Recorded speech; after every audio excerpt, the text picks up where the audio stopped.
Finally আত্মসহায়ক গোটৰ 10,000 টকাৰ নতুন খবৰ আহি পৰিছে। মুখ্যমন্ত্ৰীয়ে গাড়ীৰ পৰা উলোৱাই হাতত দিছে 10,000 কোটি টকাৰ চেক আৰু ইয়াৰ লগতে কেইবাটাও আঁচনি ঘোষণা কৰিছে। মুখ্যমন্ত্ৰী মহিলা উদ্যমিতা অভিযানৰ জৰিয়তে কেইবাটাও আঁচনিৰ কথা উল্লেখ কৰিছে।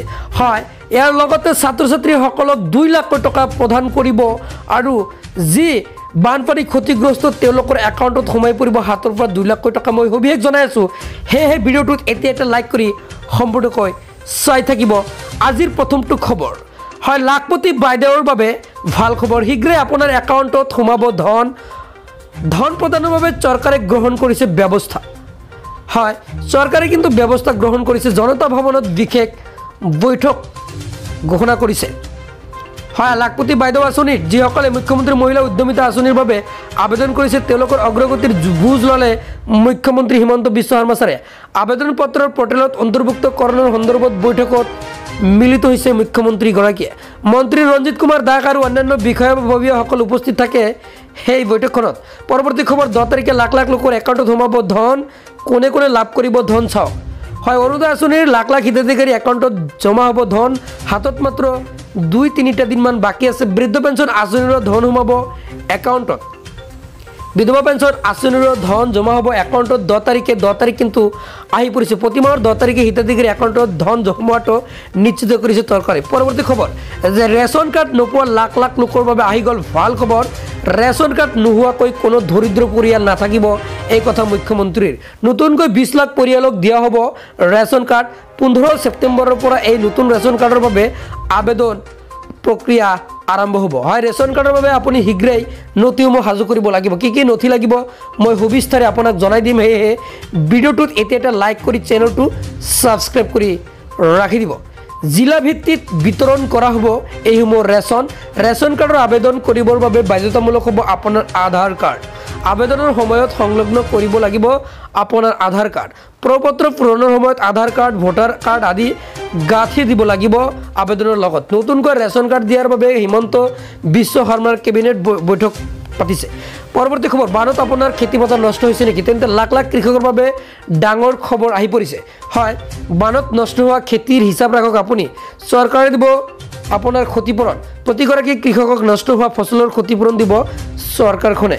আপোনাৰ ফচল বীমা কৰাৰ বাবে আজিয়েই যোগাযোগ কৰক। আপোনাৰ এখন টল ফ্ৰী নাম্বাৰ দিয়া হ'ব। ফচল বীমা কৰিবৰ বাবে আপুনি মুকলি কৰা হৈছে এখন হেল্পলাইন নম্বৰ। হেল্পলাইন নম্বৰটো হৈছে 14447। আপোনাৰ ফচল বীমাৰ কৰাৰ বাবে আজিয়েই যোগাযোগ কৰক। আপোনাৰ যিটো কেন্দ্ৰ আছে, জনসেৱা কেন্দ্ৰ, শস্য বীমা এপ, ডাকঘৰ, বেংকৰ জৰিয়তেও কৰিব পাৰিব আপুনি এই বীমাৰ বাবে আবেদন। বানত আপোনাৰ যদি খেতি পথাৰ নষ্ট হৈছে তেন্তে আপুনি হিচাপ ৰাখক।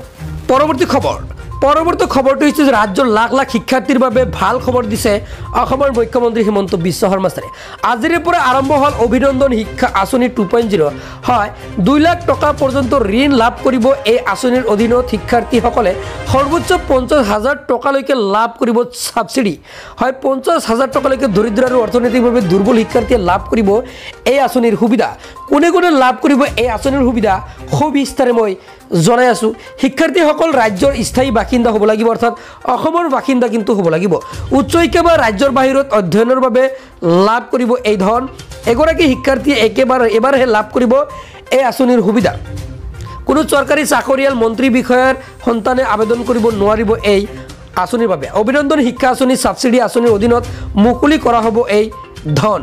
হয়, চৰকাৰী ঘৰৰ বৈধতা 31 ডিচেম্বৰলৈ বৃদ্ধি কৰিছে। হয়, চৰকাৰী ঘৰৰ বাবে আহি গৈছে ডাঙৰ আপডেট যে চৰকাৰী ঘৰ লাভ নকৰা লোকসকলৰ বাবে ভাল খবৰ দিলে। পূৰ্বে চৰকাৰী ঘৰ লাভ নকৰা পৰিয়ালে লাভ কৰিব চৰকাৰী ঘৰ।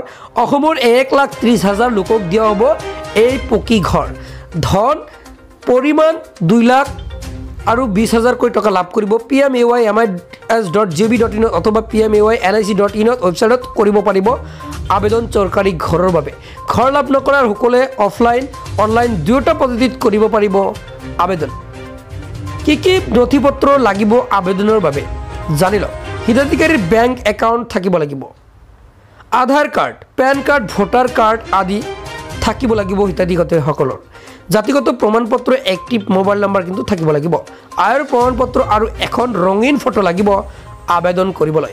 বেংকৰ একাউণ্টত পোনপটীয়াকৈ ধন প্ৰদান কৰিব চৰকাৰে আধাৰ কাৰ্ড নাথাকিলে কৰিব নোৱাৰিব ঘৰৰ বাবে আবেদন আপোনাৰ আধাৰ কাৰ্ড বাধ্যতামূলক কৰা হৈছে হয় যিসকলে আধাৰ কাৰ্ডৰ বাবে আবেদন কৰিছিলে অৰ্থাৎ এনআৰসি বায়োমেট্ৰিক থকাৰ বাবে তেওঁলোকৰ কিন্তু আধাৰ কাৰ্ড হৈ গ'ল আৰু তেওঁলোকে এই যি আধাৰ প্ৰসেস কিন্তু আপুনি বনাব পাৰিব যিকোনো কেন্দ্ৰত গৈ আপুনি আধাৰ কাৰ্ড বনাব হয় পূৰ্বতে তালিকাৰ পৰা বাদ পৰা লোকসকলে কিন্তু এবাৰ ঘৰ লাভ কৰিব যিসকলৰ আগতে ঘৰ পোৱা নাই তেওঁলোকে কিন্তু এতিয়া কিন্তু ঘৰ লাভ কৰিব তেওঁলোকে আকৌ আবেদন কৰিব পাৰিব হয় যিসকলৰ যি স্যাংচন হৈ গৈছিল অৰ্থাৎ জিঅ' টেকিং হৈ আছিল তেওঁলোকে কিন্তু ঘৰ লাভ কৰিব এইবাৰ 2 কোটি ঘৰৰ অসমে লাভ কৰিব 1,30,000 ঘৰ মুকলি কৰা হৈছে নম্বৰ 1800116163 নম্বৰ এই নম্বৰত আপুনি কল কৰি আপুনি আজি যোগাযোগ কৰক আপুনি চৰকাৰী ঘৰৰ বাবে হয় যি কেটিছিল আপোনালোকৰ বাবে দিবলগীয়া আপডেট আজিলৈ মানে ধন্যবাদ